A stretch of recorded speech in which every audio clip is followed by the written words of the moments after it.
Well, two of the world's superpowers are also the globe's top two economies and are intrinsically intertwined. But now China and the U.S. appear closer than ever to a full economic breakup as their trade war intensifies.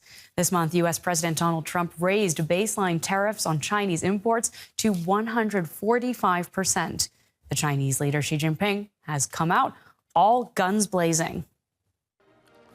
In China, the trade war with the US is being portrayed as a struggle against Western bullying, a test of Chinese resolve, and a battle that only the Communist Party can win.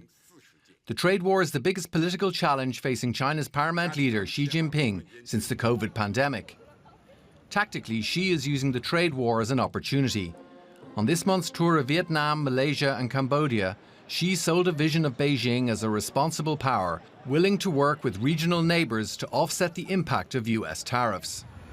In the face of shocks to global order, we will stand against unilateralism and protectionism, and together we will safeguard the bright prospects of our Asian family. China's economy faces strong headwinds. Industry is heavily reliant on exports to help the economy keep growing, and a trade war could lead to a crisis in manufacturing. Consumers are not spending money. China is grappling with a property crisis, soaring youth unemployment and massive government debt, all of which could lead to tensions and unrest. Short term, the threat to communist rule is not severe. Xi Jinping has already consolidated power around himself and is more powerful than any Chinese leader since founding father Mao Zedong. The party has been successful in running China, as it offers continued economic prosperity in exchange for authoritarian, non-democratic rule. But if the trade war stretches into months, sparking a much weaker economy and mass discontent, it could expose vulnerabilities in Xi Jinping's rule. And let's dig into this with DW business reporter and China expert Clifford Kunin here with me in the studio. He's, of course, the one who filed that report we just saw. Clifford, first of all, tell me how Xi Jinping is using this trade war to strengthen his position and stay in power in China. I think to understand that, we have to look a little bit at the Chinese Communist Party itself and the history of the Chinese Communist Party. It's a revolutionary party.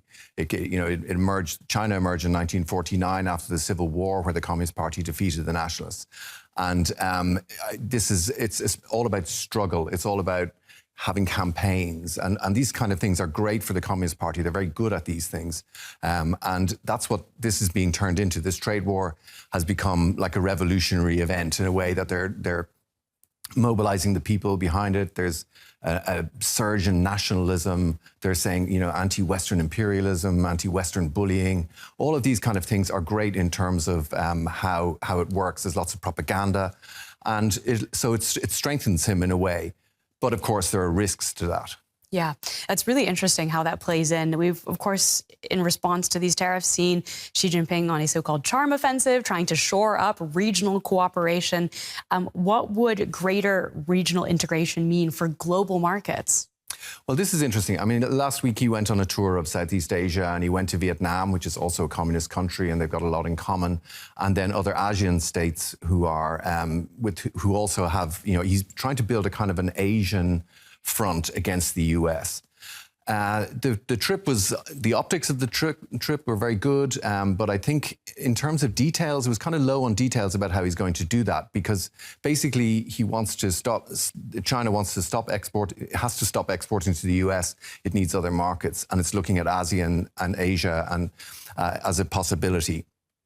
But the thing is that these are already exporting nations themselves.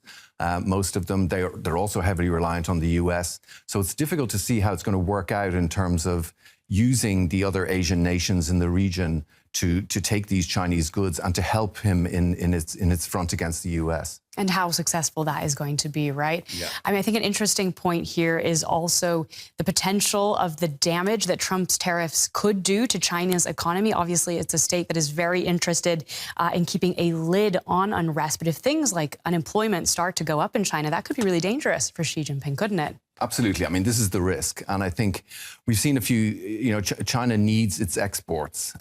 China exports 4 times the rate that the rest of the world does. It's a huge part of its economy because it trickles into so many other areas, particularly manufacturing, which is a big employer, as you said. So if we do see a slowdown in this, it could be very bad for China. I mean, we've seen some interesting things. China just sent back, Xiamen Airlines just sent back a Boeing 737 that they'd bought, saying they can't afford it now because of the tariffs, which is really interesting. On the one level, it looks like a win for China because it's saying, well, you're going to suffer, the US is going to suffer. But on the other hand, China needs these planes too. So there's 2 ways. It needs technology to keep the economy going. There's security issues that it needs for its defense. It needs US components, basically, to drive computers that it needs for its defense. So there's a lot of risks there, I think. And I think going forward, it's going to be a question of how they manage this, how they keep, because Chinese consumers, as I mentioned in the report, are not spending money. There's very little coming from the domestic market. So they need to find ways to outlast the tariff war and see if they can, how they go forward. Cliff, thank you so much for joining us. That is Clifford Coonan from DW Business.